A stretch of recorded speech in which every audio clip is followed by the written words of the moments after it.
Hi there, ladies and gentlemen. We're having coffee today. well, well, welcome to yet another cracking installment of the Map Round Show. If you are drinking coffee, congratulations. With me on the line is an incredible founder, incredible entrepreneur. I'm super privileged to have him here on the Built in California edition of the Map Round Show. His name is Guillermo Ramas. Welcome to the show. Thanks, Matt. Guillermo, thank you for being here, man. I think you're doing some amazing work. We're just chatting before we went live of some of the cool feedback that you've been getting from the market. So lots to get into today. But for our viewers and audience around the world who doesn't know what I know, give us the elevator pitch. What do we need to know about you? About me, I've I've dedicated 26 plus years to healthcare technology focused on supply chain. Grew up in Spain, got to the US in 86. And basically, I'm just, every single year I've been in the US has been dedicated to hopefully helping improve healthcare one way or another. We try, and I've tried in many different ways. Um, and as long as I think I'm making a difference, then I keep going. That's basically me in a nutshell. And more importantly, is that your super yacht there at the back? Uh, I wish that this was all real. It's virtual, but it is my way of channeling the universe to make it happen. Well, it sounds like, listen, when you get that yacht, remember, you know what they say about people and yachts, like don't own the yacht, know someone who owns it. That's true, right? They say those are the 2 days the two happiest days are when you get the boat and when you sell it, because in the middle it's a whole bunch of expense. I Yeah, don't know. exactly. I like them. I like them. But yeah, this is a way of visualizing and getting the universe to bring happiness my way, at least from a material perspective.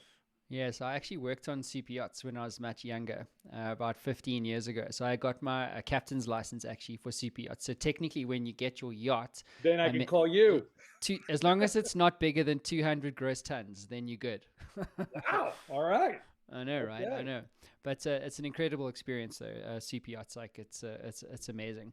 But let's talk about what you're doing with Notisphere. So, what's the elevator pitch around Notospheres? What are you guys doing? Basically, what we're doing is, and this is something that most people are not aware of, is the way that today manufacturers and distributors uh, communicate recalls to healthcare provider organizations is a pretty slow and ineffective process. And so, what we're doing is changing that, turning it electronic, and increasing accuracy and reducing effort and confusion. Okay, so let's paint the picture of what happens here. So you have a medical manufacturer, right, or a drug manufacturer, and it goes to market, gets put into a hospital, and something goes wrong. They now need to recall that from their customer base essentially. And where you guys come in is you're creating efficiencies in terms of like the communications process around the recall initiative. Is that loosely correct? What did I miss? Yeah, there's a couple of additional things, right? So one is a recall doesn't always mean pulling the item from use necessarily. So that's what you and I and pretty much every other person walking down the street would understand. But there's other things, excuse me, that the FDA considers recalls, and it's basically alerts to the hospitals. For example, a software update could be a recall, right? And there's plenty of those lately. Um, or a change in the way a particular item is used. So those are things that the providers, right, the healthcare providers need to be aware of. And so the FDA considers that a recall for the purpose of if you don't do this, there might be harm to patients, right? Mm-hmm. So that's one thing. And then the other thing I would say is but what you said is true. We speed up and revolutionize, excuse me, the It's the process of communicating between the manufacturer and the providers, right? The hospitals, the health systems. I think what we also do is we have a platform with functionality that enables hospitals to better manage the actions that they need to take when they react to a recall. Yeah, I think one of the things when I was chatting to you initially was like how big a problem this actually is, because especially in the medical space, right? Because, like, let's just say, for argument's sake, like you're on the operating table, and you have a IV drip in your arm, and then you've got the medical device that determines how much pain meds, morphine, as an example, should be just pumped into your blood system. If that is wrong, like, you can have a serious issue. Oh, Like, you for could, sure. I mean, we're talking about life and death here in many Yep. cases. How big is this problem? Like, what does the average consumer, man in the street, woman in the street, not know about the number of recalls that actually happens every Right. single year? But you're hitting it right on the nail, Matt, because the issue is the number of recalls has escalated significantly over the last 10 years. So today, you could say there's an average, and it varies obviously from year to year, but you could have 4,500 events happening, recall events, right? Now, just to understand it, this is not like when a car manufacturer says the airbags are faulty, so every single car manufactured in the last 10 years needs to come back in. Recalls in the medical space sometimes affect every unit built, but many times affect a particular batch or lot or serial number group, right? And that is because they're found to be out of tolerance or out of specs, or those kind of things. But it is actually a lot more than what people think. So the average person walking down the street that hasn't much to do with healthcare is going to be totally unaware of the fact that there are, you know, hundreds and hundreds of recalls happening every year, or that the number of units being recalled, for example, I think this number was for 2020, if I remember correctly, but it was more than 650 million units being recalled. Now, today, Matt, I would say, now that I think about it, that anybody that's aware, for example, of the Philips CPAP and respirator recall, which has been in the news extensively, right? That has probably raised the awareness of the average person walking down the street, but they still probably only know of that one and a handful of others, and they don't understand that it's literally thousands. Yeah, it's I think the number I saw recently was like 4,500 recalls every single year. Well, I mean, it's ridiculous, right? I mean, you don't expect walking into like a private medical hospital that, like, there's so much volume and liquidity in the medical hardware and software, man, recalls space. It's quite a frightening number. It is, but I look at it from the other perspective, right? From the other side, which is, it also means that manufacturers are really good at determining when something needs to be addressed and act real quick, right? So if you think about it, back maybe 15 years ago, there were maybe 200 to 300 recalls a year. Um, I'm not sure necessarily that's because items didn't need to be recalled. I think there's been a lot of effort and investment made to make sure that suppliers can identify these problematic situations quickly, right? And more importantly, then hospitals are trying to figure out ways to get notified as quickly as possible so that they can stop, the effect or the negative effects of any of these products as soon as possible. It's a good point. Let's talk about how you guys are changing things. So let's talk about the status quo currently. How are medical recalls managed? So, well, let's start with the communication piece. So, when a manufacturer today determines that a recall needs to be issued, and something that's important to understand is the vast majority of recalls today are voluntary, meaning the manufacturer issues the recall before anybody forces them to, right? So, it's not like the FDA is slapping everybody, telling them you need to recall this, you need to recall that. It's more like 99.9% of the times, manufacturer takes the initiative, right? Because obviously they're not in the business of trying to harm patients; they want to help. Um, then comes the determination of who's affected by the recall.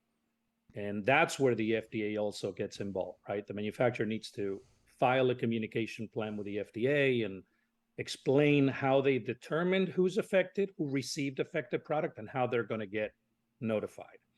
Typically, today, that involves paper notices.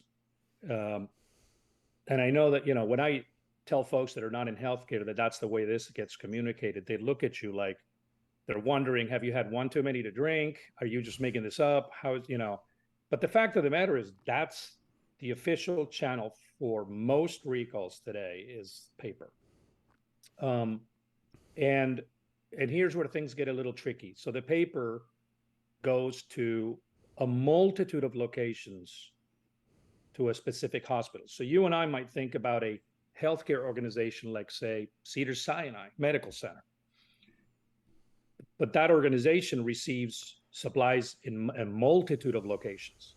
And that's what the supplier then uses to determine what locations received affected product and sends the paper alerts. Bottom line is that's not how a hospital manages recalls typically. They have either a recall coordinator or a triage group, somebody that standardizes their approach. And this is where the time lapse starts to take place, right? Because somebody FedExes overnight an alert. And by the way, those are, when I say paper, they're FedExed, right? So it's not cheap. And it happens to tens of thousands of locations. But what ends up happening, the irony of it all is that the average in this country is that it takes more than 16 days for the right person at the hospital to hear about the recall, right? To receive that paper alert. So you have suppliers paying a ton load of money to FedEx overnight, and yet the objective isn't quite accomplished. And you mentioned something that's interesting, Matt. So if you think about that process today, when that paper takes 16 days and you're scheduled to have a surgery with an invasive product, I mean, it could be, a drug delivery device, but it could also be an implantable, right? It could be a hip implant. It could be anything, right? And you're scheduled to have that surgery next week, but it's going to take 2 weeks for somebody at the hospital to really figure out that the hip they're going to put in you is recalled. You've got a problem. As a patient, that's not a desirable situation, right?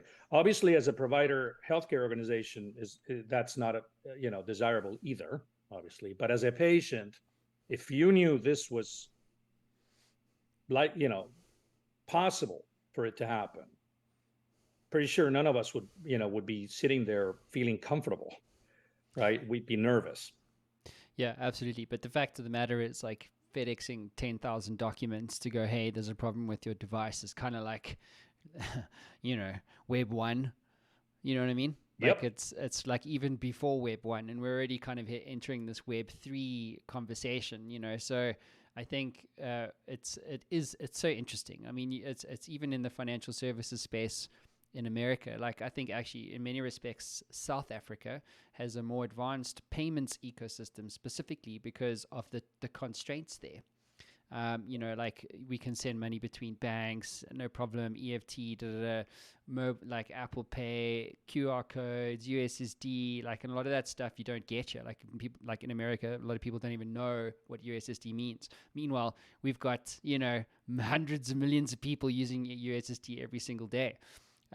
So it is very interesting to see that is still the way that it has always been. And I think this is what makes you and Notisphere and your team so valuable, in the sense of, like, you can really make a difference to the way that recalls are actually happening.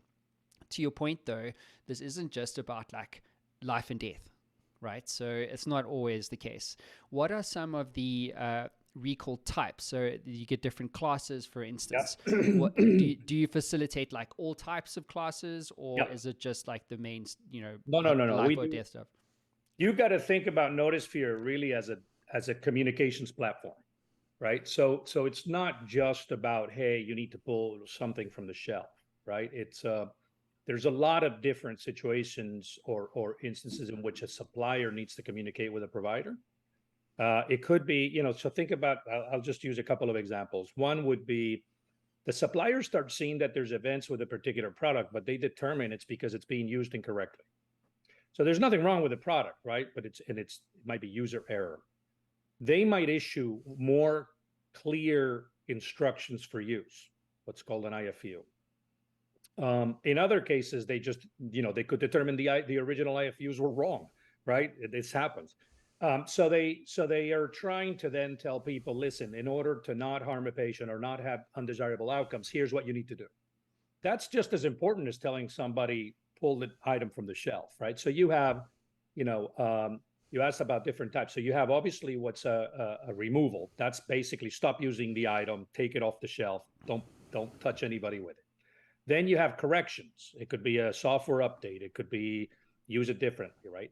You have urgent product advisories and field service alerts, right? There might be a particular type of device that needs an upgrade, or and some of these have been in the news, right? You hear more and more about cybersecurity issues, right? Like you might have infusion pumps that are all connected to the web, and that's the other thing, right? If you think about it, today you walk into a patient room and there's a lot of machines, and a lot of them are actually connected to the hospital's network, and they're pinging automatically for software updates and other things, right? So those things add complexity as well.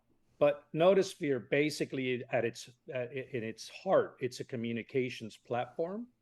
And in fact, there's other types of communications, even not related to recalls, that are also viable through our platform. So let's talk about some of the actual work that you have done. So I know you've done some work with Baptist Health in Arkansas. Could you maybe paint a real world view on like what does this Notosphere communications tool realize in terms of benefit for healthcare workers? So if you think about it today, and yes, we have done really good work with Baptist Health in Arkansas, and some others, University of Chicago, Medical Center, and a few others. But to your question, what ends up happening today is these paper alerts are showing in multiple places, like I said earlier, within the organization, and that hinders the ability for any healthcare provider organization to properly coordinate the execution of actions around recalls. So think about it this way. If you have a multi-hospital health system, let's say somebody with 12 hospitals, right? Some organization with 12 hospitals, and each one of these hospitals is receiving multiple alerts for the same recall, and in different places. So they could show up at a floor where a nurse ends up reading it. They could show up at a warehouse, a receiving dock, risk management, so any given hospital could literally end up receiving 18 of these FedExes for the same recall. When that happens, from a corporate perspective and from a risk management perspective, that's not a desirable situation, right? Because now you have people across the organization that will interpret what needs to happen. And I say this, purposefully. It's an interpretation because a lot of times these paper notices are several pages of, a lot of text explaining what needs to happen. And that presents a problem, right? For example, I've had a situation where somebody, and this happens often, saw the recall, the paper alert, and they see at the top that it says voluntary recall. And they were assuming what that meant was that they had the option to either act on the recall or not. They thought, oh, it's voluntary for me. The reality was it wasn't. This is just the manufacturer telling you, I am voluntarily issuing this recall. But this person suddenly understanding something totally different. When that happens, you have a problem, right? If you're in charge of risk management for that healthcare organization and a nurse or somebody else at a hospital has decided to tell you that they've acted on the recall when in reality nothing's happened because they thought it's voluntary, you now have a problem. You're going to have recalled items on the shelf that are going to be used on patients, right? Mm-hmm. So we eliminate all that, and we basically allow for the entire organization to have visibility into what's happening with recalls, what notices are coming in, what's being done, how it's all being tracked. And what we've done is create a process by which for every step you're taking, without having any additional actions to be done, everything is being documented and tracked and put into this database where later you can report back to the Joint Commission or to any other authority that comes in asking, what did you do for a particular recall? What actions were taken? Who was involved, right? All of these different things.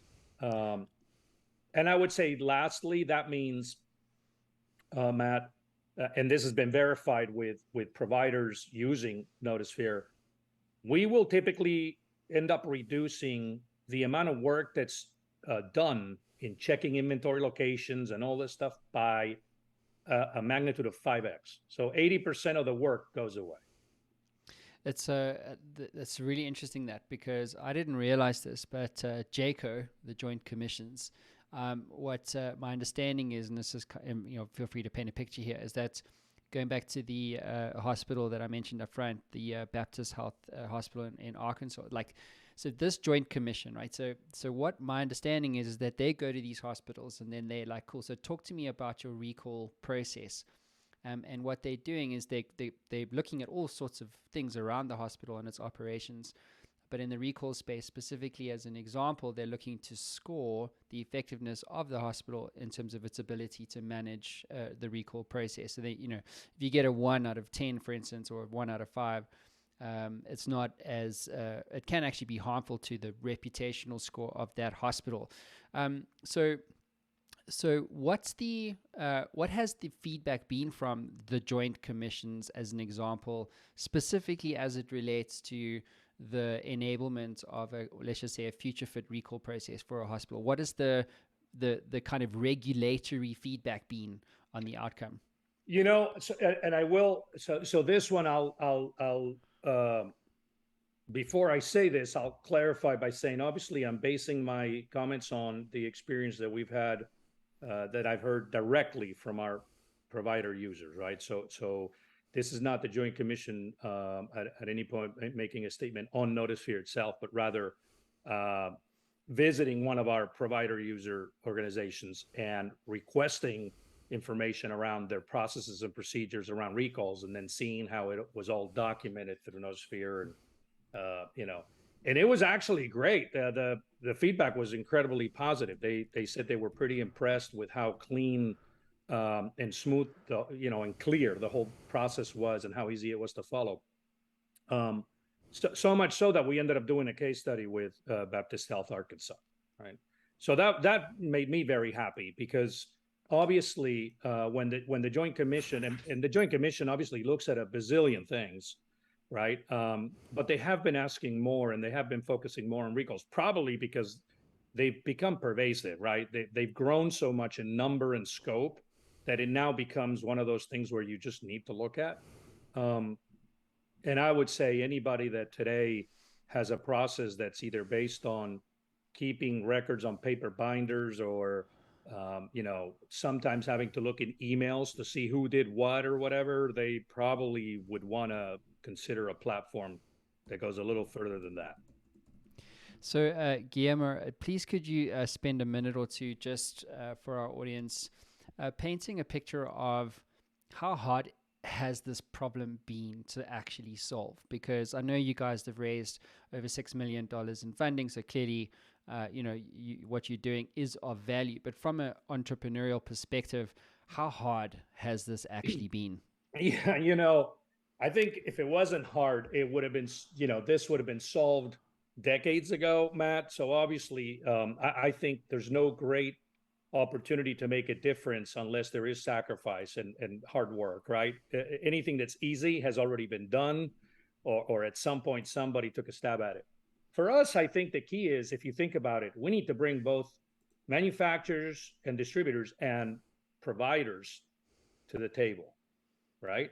That's not necessarily an easy thing to do, because not only are you bringing them to the table, but then you're saying, and now we're all going to operate in the same way when it comes to this. For us, it's taken some time, but it's this chicken or the egg thing.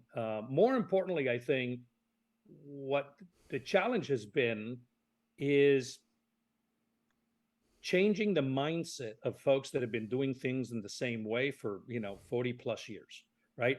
So the problem is, when you present somebody with a new approach, instinctively it sounds intriguing and interesting, but then there's also this fear of the risk aversion that kicks in too, right? And so it's almost like a survival mode instinct that jumps in and says, well, we've been doing this for 40 years in a particular way. do I need to be the one to change it today, right? What you find, I always say, it's like a population curve. You have the early adopters that do want to change the industry and are willing to take, the first few steps, roll up their sleeves and do it. You have the middle of of that bell curve that basically says, well, as long as a few folks are doing it and they're succeeding with it, I'll take the plunge. And then you have obviously the tail end of it, right? I think right now we are past the early adopters and into the growth of the curve, the middle of the curve. But it has taken some effort, right? And most of it is not so much changing our approach, but rather changing our messaging so that we can say things or communicate things to people in a way that it becomes clear for them to understand what we're doing, as opposed to getting frustrated, which happens if you don't have the right message, and they'll say, well, call me when everything is done. Right? When everybody's already using it, then call me. So it's been a lot of work, but I actually think today we are well on our way now. Yeah, it's the classic crossing the chasm. Mm-hmm. Da, da, da. It's actually, I think what happens, Matt, is also when a concept is totally new, people tend to initially, we always talk about the elevator pitch, right? But what I found with Notisphere is initially, every time you'd say, well, we're changing the way the recalls are working, they would say, oh, so you're like, and they would mention one of the current solution providers that have been in place for, a couple of decades. And we'd be like, no, we just told you we're changing. It's totally different, radically different, right? And what we realized is it's very difficult for human beings to just switch it, flip a switch in a second. They need to hear things 7 times, get used to the idea that something is totally different, then really understand it, and then at that point you can have the right conversation, I think. Yeah, I think I call it the point of view. So I think it's kind of like, so I guess you get obvious solutions to obvious problems. So as an example, you have a recall process that's using an obvious, right, solution. So to the obvious problem of recall. So like, well, we FedEx it. So now you come along and you go, well, you've got an obvious problem. Now, instead of using an obvious solution, we now have a non-obvious approach to solving that. So there's actually a lot more value in the non-obvious work of a startup or of a business in general, because you're promising a transformation or some kind of experience. So, or thinking that allows a fundamental shift going from A to B. So, and this is the rub. So the rub is the point of view. And it's another way to articulate it historically for something that's maybe more familiar to people is like, there's this positioning job, right? So it's kind of like, well, how do you position what we do to a niche that's small enough to lead but big enough to matter in the early majority? And this is the challenge, right? It's like, cool, well, we've got early adoption, we've raised capital. I know you guys are going into your next raise soon in Q1, probably. And so, to get the majority to actually shift, it's this idea like you described of like, well, what is this point of view that we're now going to go to market with so that, we can get the kind of adoption that we want. Here's the problem, my experience. The problem is that people they like to talk about change. They don't want to actually change. This is what you said, right? So like, it's they want to feel like they can.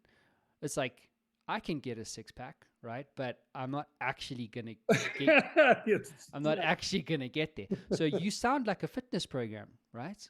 I've heard of that. Like, no, dude, no, we're not a fitness program. We're a fundamental shift in who you are as a person and how you do your shit every single day. You know what I mean? And so to your point, it's the point of view that has to be compelling enough. And where I find a lot of startups go wrong and entrepreneurs go wrong, I'd love to get your view on this, is they talk too much about the product feature set. So it's like, well, you can you can reduce 80% of the time of the healthcare workers on the floor, and we can track everything at every stage from the warehouse. It's like, okay, that's great, that's really interesting. Yeah. But you sound like a recall process that I've used, or you sound like WhatsApp. So you're saying Right. like you WhatsApp. So you see, so the positioning around the product is one job, but then there's the whole point of view, dude, that says, listen here, we're gonna Yeah. change the way that recalls are done in the entire North America and then the whole of the world. So like features aren't gonna get you there. You know what Right. I'm saying? So think about it this way, right? In our case, one of the things we looked at is a lot of healthcare provider organizations are using uh, feeds provided by what we call broadcasters, right? And what that means is, and these were created, 15 plus years ago, as a means to help hospitals make sure they weren't going to miss out on something. And that was, back in the day when, obviously, if you have 20 hospitals and a letter shows up on hospital number 18, but you're physically in hospital number one, things get a little tricky, right? As things have grown and the number of recalls has grown and everything's evolved, this has become quite a problem for providers because now they're dealing with this fire hose of information, right? And in order to determine a way to properly use that data, now they look at their own PO history, they look at what they ordered, et cetera. Here's the problem with that. That's been adopted today by pretty much any organization that gets these feeds. That's not necessarily 100% accurate, not even close, right? At best, you're at 70%, and that's at best. But it makes people feel good. I have a process, and this is what we do, right? And it's better than doing nothing at all. Of course, it's better than doing nothing at all. When you start talking to those folks and you start pointing out some of the kind of obvious weak spots in that process, some of the weak links, you get them thinking, right? And that's when later you go, there are different ways of solving that. There's a way to address that, and then you explain it. And this is why typically I think early on in the process of a startup like ours, the initial conversations take a little longer than just a 30-minute sales pitch. That's not what it's about, right? It's more of a philosophical discussion around why the stuff we've been doing for 2 decades or 3 decades isn't cutting it anymore. And and that requires time, and obviously you have to also offer the folks talking with you the ability to digest that, to understand exactly what you're pointing out, right? So that's why I enjoy a lot of times, forums where I get to sit down and talk with people for a while, because I'd much rather have a conversation where we talk about philosophically how we solve this, rather than let me throw you a sales pitch with 7 slides and tell you to sign on the dotted line. Not not that we sell, we're free to hospitals anyway, so it's not like we're selling to hospitals, but still you're still convincing somebody to change a process, right? Which is probably just as hard. Yeah, You, because it doesn't affect just them. It affects, I don't know, 10 other people in the oh yeah, delivery of, like, I don't know, like, so like from the time that a patient's admitted to, like, to the time that they check out. Like, imagine how many processes and people and suppliers and data points and technologies are like touched on, yeah. So it's a complex sale. So I hear you on like the philosophical conversation, I think, is a good one. Who are the innovators in a hospital today? I would say that given what's happened in the last 2 years and change, supply chain and sourcing are clearly innovating in healthcare today. And I mean at the hospital, right? On the provider side, those folks have had to get really resourceful and really creative. And if you think about it, for at least the first year and a half of COVID, their need to get creative had to do with, how do I ensure I have the right supplies in the hospital so that we can take care of patients, right? And if you remember, PPE was the big thing, but at the end of the day, a lot of supplies were being disrupted, right? It wasn't just gloves and masks; it was a whole bunch of different things. Now we're at a point where those issues, PPE, I think, is every hospital out there has more than enough. Probably some have more than they need at this point, right? Because they made sure to stock up. But they're having other challenges, right? Back orders are a big issue. Communication with manufacturers around why the supply chain or when the supply chain will have certain items available. Um, you know, I, this one I think is one that the regular, you know, guys out there that don't have to do with supply chain can relate to, right? All of us have ordered something in the last year that was supposed to get home in 7 days to find out it wasn't showing up for another month and a half, either because it was in a ship somewhere outside the port of Los Angeles, or China factories were closed, right? These things affect hospitals too. I mean, it's fascinating to me how people a lot of times don't think about the amount of supplies a hospital consumes on a daily basis, right? It's enormous when you think about it. I mean, next time you're in, God forbid, you have to go to the hospital, right? Because I always tell people, stay out if you absolutely can. But if you're in there, start counting the stuff that any nurse is using to take care of you. It's crazy in a good way, right? I mean, obviously they do a great job, but it's a lot of supplies. So I would say those are the innovators today. Um, Historically that hadn't been the case, right? Supply chain was not considered kind of the strategic thing years ago. Today, I think it's very different. Yeah, it is all about supply chain. I mean, I've spoken a lot to founders, and a lot of them, interestingly, you get hardware and software founders, and this is probably a good point to maybe double click on in terms of like recalls, hardware and software. I found that when I talk to a founder, most of the hardware stuff uh, to not only create in the first place, but also to ensure it can scale. It's like, I mean, it's just you could put a 10x. You spoke about like multiple, so like a 10x degree of difficulty and complexity in hardware. And so, like a nurse, right? So all of the different supplies, hardware supplies she has to deal with, and then you've got the software stuff that runs the hospital itself, billing, patient logs, records, doctor check-ins, nurse check-ins, payroll, policies, process. Like, so now you've got this incredibly complex operation that has been doing things the same way for so long that it's all they've ever known. Do you know what I mean? Yeah, And and in fact, if you think about it, and as you know, software moves quickly, right? And the updates on say enterprise software for patient records, et cetera, that stuff evolves fairly quickly. But what you see now a lot is, you'll go to the doctor to see your PCP, and they come in with somebody that's taking notes and typing them into Epic, for example, right? Because if when you look at the amount of stuff you got to go click and document, um, there's no way a doctor can pay attention to what you're saying, look at you in the eyes, have a proper conversation with you, which is what we all want as patients, and at the same time do everything they need to do, documenting and right, keeping track of everything. So, I mean, I see it now more and more. Every time I go to the doctor for a follow-up or whatever, there's two people in the room with me, and one of them is just literally typing in a keyboard, right? Um, so things get complex more and more. I actually like the fact that we almost wanted to reverse things. We basically said, let's create a very simple system.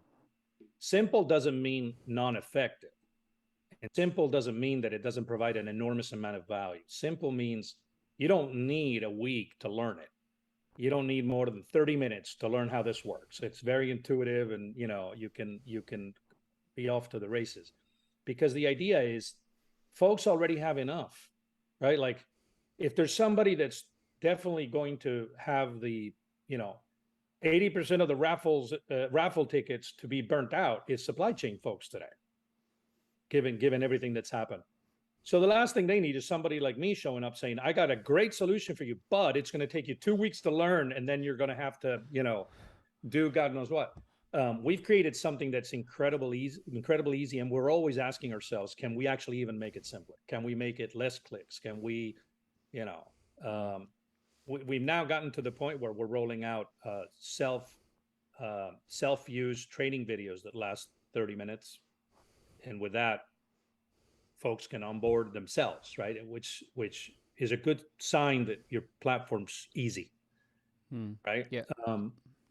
I think that's important. I think unfortunately today, and I joke with my daughters about this a lot. I say the older I get, the more analog I become, right? Because everything's complex. Like, I don't know you, I'm going to go get the latest iPhone here in a few days. I'm pretty sure I'm not going to learn 70% of the new functionality that this thing is bringing, right? Because you don't have bandwidth anymore. Yeah. So hospitals are no different. Doctors and nurses are no different. But this is the interesting opportunity also, right? Because we're like the last generation of native analogs, right? So your daughters and my kids are digital natives. So even in the management structures of hospitals, a lot of these people are analog, like natives. They didn't start with digital. So like, as the workforce demographic changes holistically, right? Yeah. But specifically, even in the hospital space, like nurses will get younger, right? Doctors will get, like they suddenly the average age of the doctor in a hospital is not like 72, even though Right. they're probably the best doctors you can get. It's just getting younger, and so as the way that they use technology is more, native to them. So the adoption curve gets shortened, and then as a consequence of that, the way that the whole thing, operationalizes also becomes more efficient. For sure. I mean, if you think about it, I remember when I was, I don't know, maybe 14, 15, right? We had VCRs. I don't think my dad ever learned how to program one, right? But for us, it came it was very intuitive, right? Once you learned how to do one, all of the other ones, even though they were slightly different, could easily be managed. And I think that's what's happening today. My 18-year-old daughter can figure out any app on the iPhone 20 times faster than I ever will. And she will be showing me functionality in there that I'll be surprised about because I had no idea. And she'll be looking at me like, how could you not know? And the answer is, well, because you are used to this now. This is the way everything comes into you now. That wasn't the case for me.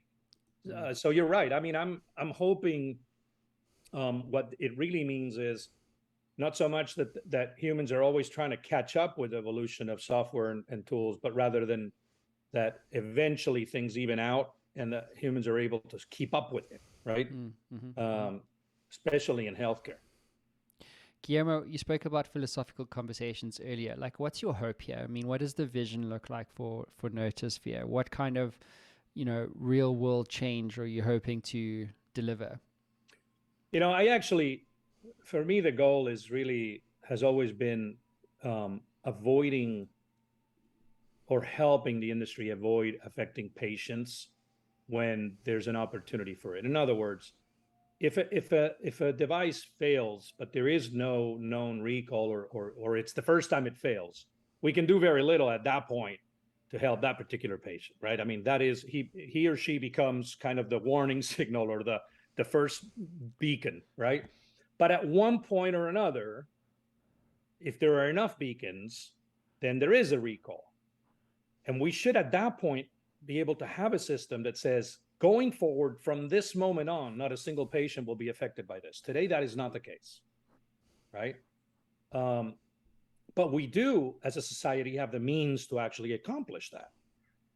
That's the objective. The objective is to speed it all up. And by the way, to do it in a way that makes the lives of the folks that are taking care of patients easier, right? So today, there are nurses being asked to go check inventory on the floors of the hospital multiple times a day.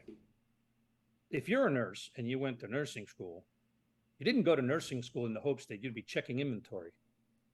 That's just not it, right? That's not the drive. The drive is caring for patients. So if I can help reduce the time a nurse is going to spend dealing with all this other stuff, that's also a great objective, right? But patient safety obviously is number one. Amazing stuff. Guillermo, thank you for being on the show. It's been a real privilege having you all here. The website's notosphere.com, guys, for more information. Any final words of wisdom from your side, Guillermo?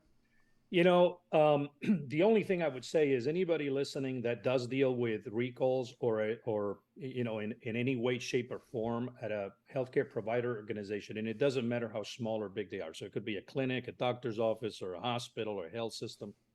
I encourage you to really think through what your process is today and could it actually be improved? Because we are changing the way this is done, and we're doing it with no pain for the providers at all. I mean, it's very simple. And I know that sounds counterintuitive, right? Like typically we go, well, if the value is great, the effort should be great. And that certainly applies to us. But I do take pride in making sure that we provide a lot of value with very, very little effort. Amazing stuff. Guillermo Ramas, everybody. Thank you for being on the show, dude. Thank you for tuning in, everyone. We'll see you again soon. Ciao. Thanks, Matt. Thank you so much. Take care.